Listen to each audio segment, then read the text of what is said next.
in there, Riley? Are you in there? Hello? You good there? I'm having time of my life. Do I need to grab the dough roller again? No, you don't.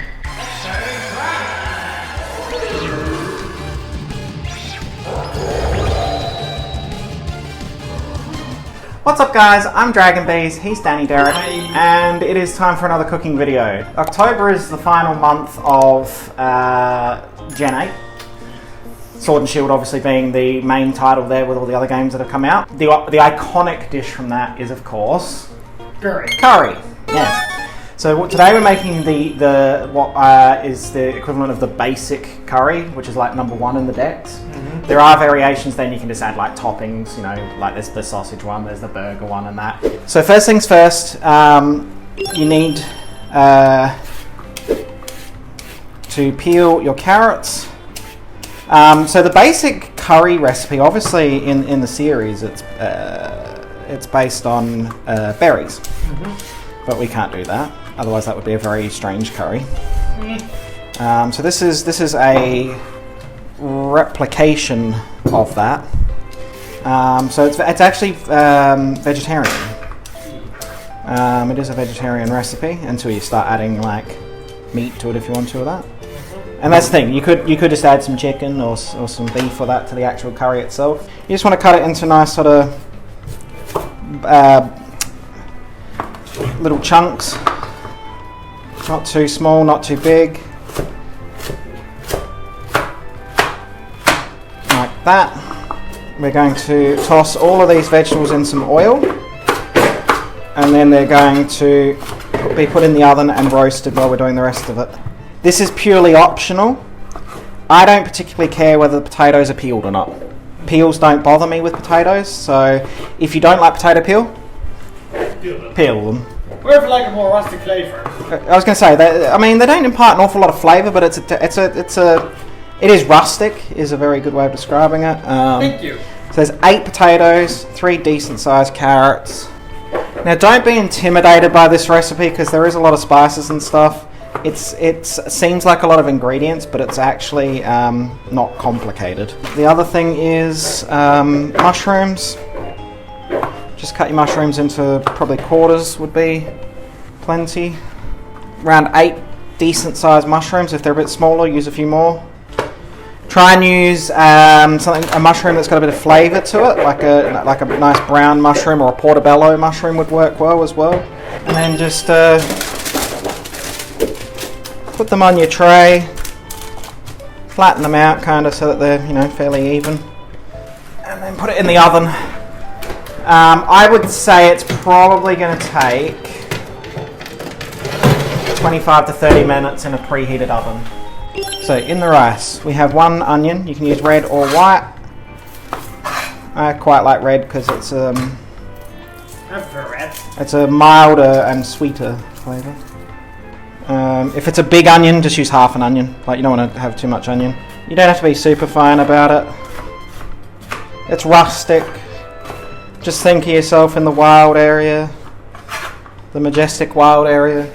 You wouldn't be spending your time chopping your onions. You'd be hungry.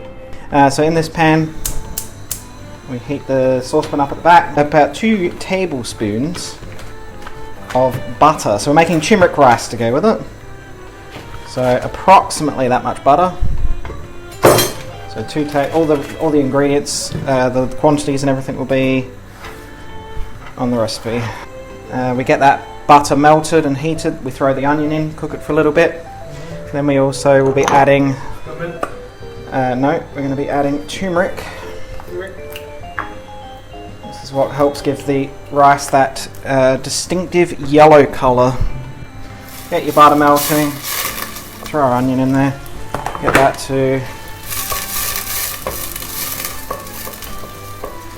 start cooking slowly. Alright, so let that cook for a minute, and then we're going to add the cup and the half a cup of rice directly into that.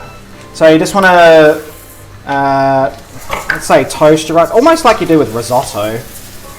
Toast your rice or cook your rice in the butter for a little bit. So in here we've got 3.5 cups of vegetable bouillon or vegetable stock. If you wanted to, Once again, you could use chicken stock if you want it to be a bit more meaty, but we're using vegetable stock. Now, before we add that, 1 teaspoon of turmeric. Now this is what helps give you that yellow colour to your rice. If you want it to be a bit fancier, there is an alternative, but it's kind of expensive. This is a bit of a cheaper, plus this adds a nice earthy flavour. And that's saffron, but saffron is very expensive. Saffron is ridiculously expensive and hard to get sometimes, like proper saffron threads. And we add all of our stock. Now that was made with boiling water, so that was hot. So, and then we bring that to the boil, and we cook that until the rice is ready. Read your packet, because every rice is a little bit different. It may need draining because it's a bit different to the regular rice that we do for things, but yeah. This is where we're going to make a spice mix. Alright, so first things first, we need to grate some ginger, so I'll start peeling that, but in the meantime we also need to put 2 tablespoons of garlic paste. After the ginger, we have 1 tablespoon of garam masala. If you can't get fresh ginger, there you can use like in a jar, crushed ginger like you do with the crushed garlic. Okay. So then we get a spoon and we just Mix it all around. mix it all around. And so the other thing we need for the sauce is 1 red onion. If it's a large, it's half an onion. If it's small like this, do a full onion. Once again, we just give it a bit of a dice. We turn on our hot plate. We're using a wok. You don't have to use a wok. You can use a pan, but we like our wok. We like our wok. Approximately 1 tablespoon of butter. Okay, so we get that melting. And so once the butter's melted, we add the onion. We cook the onion for a couple of minutes or a minute or two, just until it's soft. And then we get all of our spices and we put them in and fry it off as well to cook that. And then we add the next ingredient, which is tomatoes. Alright, so that's all melted. We add our onion and we let that cook just until it's soft. So basically your rice should cook long enough that it absorbs most, if not all, of the water is usually the case. Depends on the rice too. In this case I think we probably will be fine and it shouldn't need draining. Alright, so we're now going to add that mixture of all the spices into the onion. And what you want to do is just fry that for a minute or 2 on your lowish heat. Help combine the spices Doesn't smell good. and the flavours. And so we're going to let that cook. So basically you've kind of made like a curry paste almost. So then we've got tomatoes.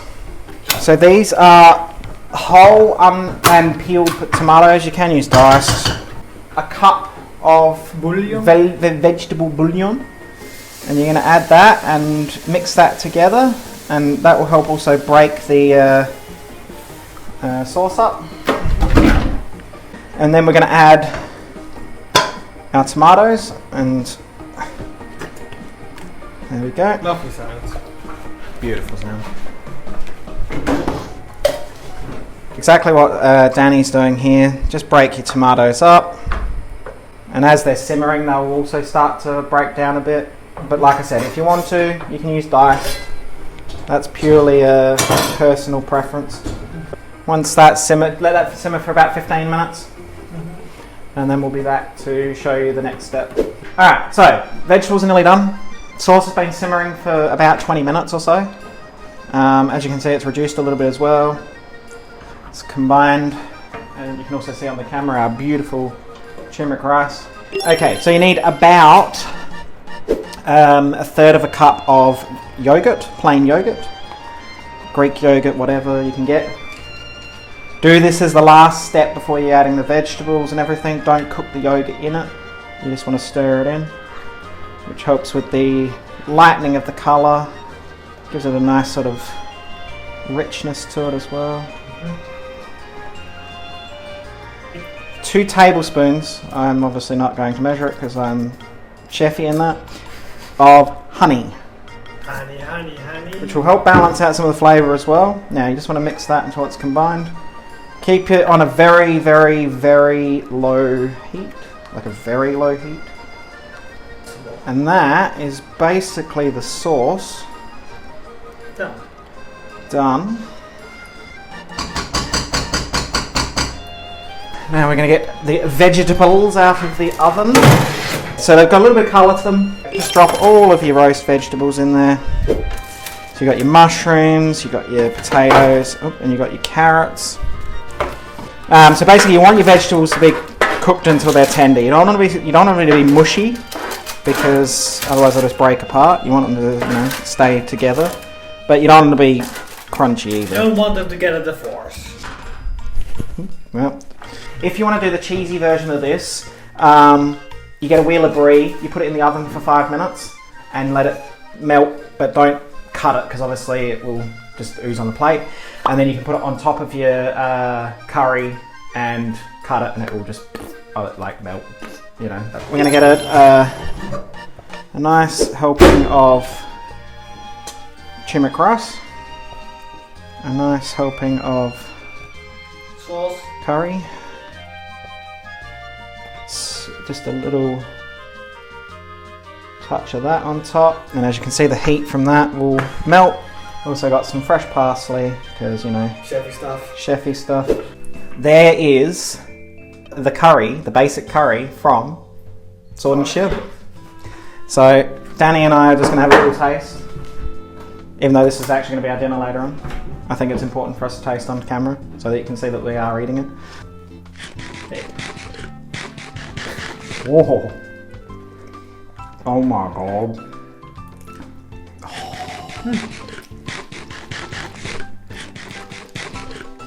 That is really good. Tasty, honestly. That's really good. That's nice. The recipe in the description below. If you want to, you can also pledge to my Patreon, and if you want to, you can pledge at the highest tier and you actually get a physical, beautifully printed recipe card along with your rest of the physical rewards. Aprons available on the store.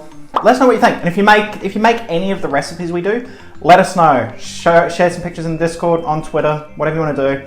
We'd love to see people start to make these recipes because they are really, really good. So, if you enjoyed this, let us know. If you've got any ideas what you want to see us cook from Pokemon recipes, let us know as well. We're going to be doing these videos for quite a long time, until we run out of recipes, which is going to be a while. Until the next cooking video, enjoy the curry, and we'll see you then. Bye.